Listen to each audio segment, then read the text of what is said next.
عدنان مهدی چیه؟ تو چی شکار کده؟ شکار نہیں ہے صرف سی گراس ہے. سی گراس ہے؟ آن چمندی سمندر ہے. چمندی سمندری را از کجا کدی؟ اون طرف فل کم دوب به اون طرف بود. اولا باز ما بین سمندر گرفتی؟ از ما بین چینا کم دوب بود در کجای. او دیب بود او جای کم؟ اینی خزرا. او خزرا بود از اونجا نه این گرفتی؟ خزرا نه. اینی خزرای ما بود. همون خزرای تو بود؟ سی گراس از اونجا گرفتی؟ نه کنده شده باشی. او مطلب تو هم زونجا گرفتی دیگه؟ خطا خو اینا از تای سمندر فل دید. کدر خود ندراز باشه.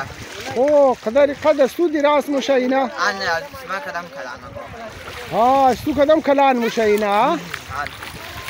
تو یک شکاری هستی ها؟ سی گراز شکار منی تو.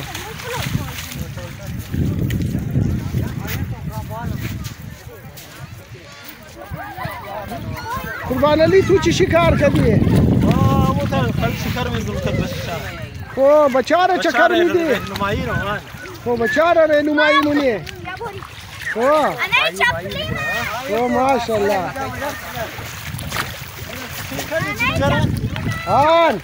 آن کلان اونا جنگنیه اونا کیکڑایا.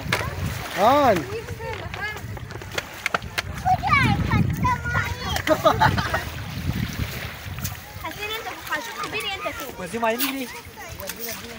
چیکار منی؟ ای قاشق برای چی آوردین؟ خد قاشق مایی شکار منین؟ این قاشق از مابین سمندر پیدا کردین؟ او از مابین سمندر پیدا کردن قاشق.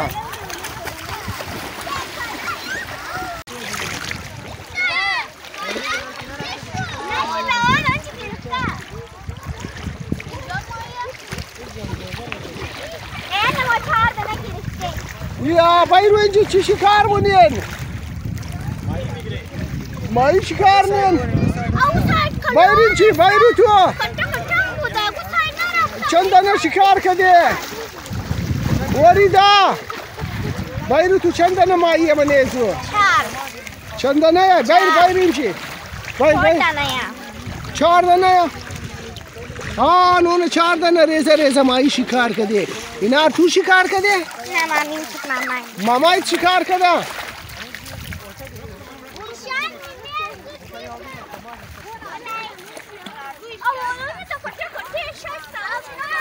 اون بچه مایی شکار منن.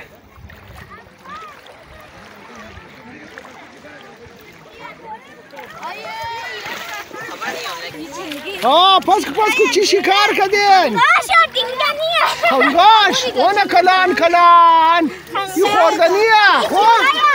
جنگه اون سبا دیلا بابای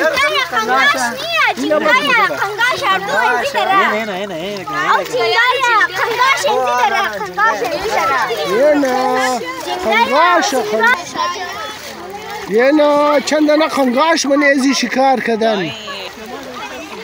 اون کلان خنگاش ما بین ازی چندانه است. 2 دانه خنگاش 3 دانه یا کلان خنگاش ما بین ازی گرفتن. تو 3 دانه کلان خنگاش ما بین ازی.